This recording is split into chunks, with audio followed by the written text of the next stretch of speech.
Hector hurled at him a sudden glint of the spear, but Ajax saw it coming and dodged the bronze shaft just by a hair, and the weapon caught Schedius, gallant Iphitus's son and Phocia's finest man, who made his home in the famous town of Panopeus, ruling tribes of men.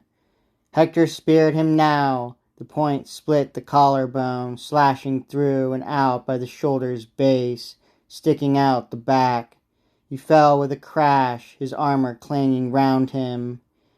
Ajax next. With a lunge he stabbed Phorcys, Phaenop's warrior son, bestriding Hippothous' corpse.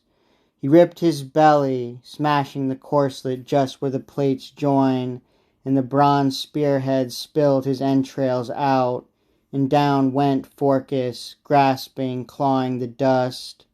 The Trojan front gave ground, glorious Hector too, and the Argives yelled wildly, dragging the bodies, hauling Hippothous' corpse along with Phorcys' now, and tearing the bloody armor off their backs.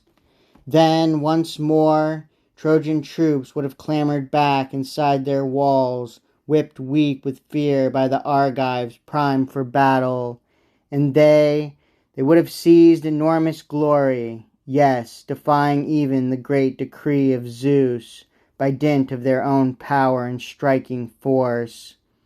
But god Apollo himself spurred on Aeneas, taking the build of Periphas, summoner's son, who had grown old as herald to Aeneas' father, the aged king, a loving, loyal herald too. Like him to the life, Apollo provoked Aeneas. Aeneas, how could you and your men save Troy with the gods against you, as I've seen other men who trust to their own power and striking force, their own valor, their own troop strength, even badly outmanned, defend their country well.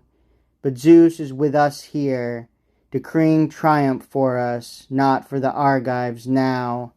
But you're all frightened out of your minds. You cannot fight. The deadly archer, Aeneas knew him at once, looking straight in his eyes, and the fighter loosed a rousing shout at Hector. Hector, all you captains of Trojans, Trojan allies, shame, what shame, clamoring back into Troy now, whipped weak with fear by the Argive forces. Look, one of the gods comes up beside me, tells me Zeus, the supreme commander, still impels us all in battle. So go for the Argives, head on. Don't let them bear Patroclus' body back to their ships without a fight.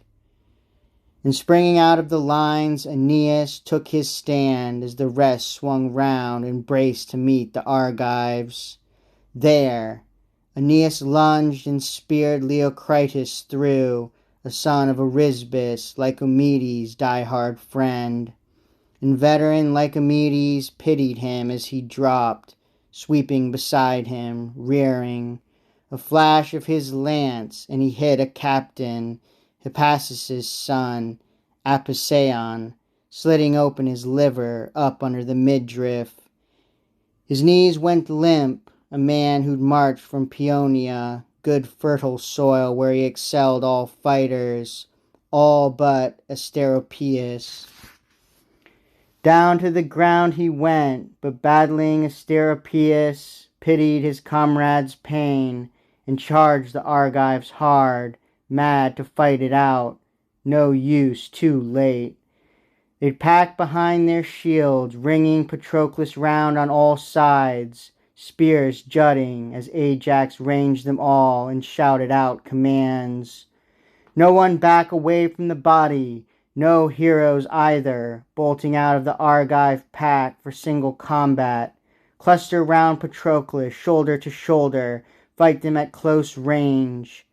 At the giant's command the earth ran red with blood, slithering dark now, and the soldiers' corpses tumbling thick and fast. Trojans and breakneck allies piled alongside Argives.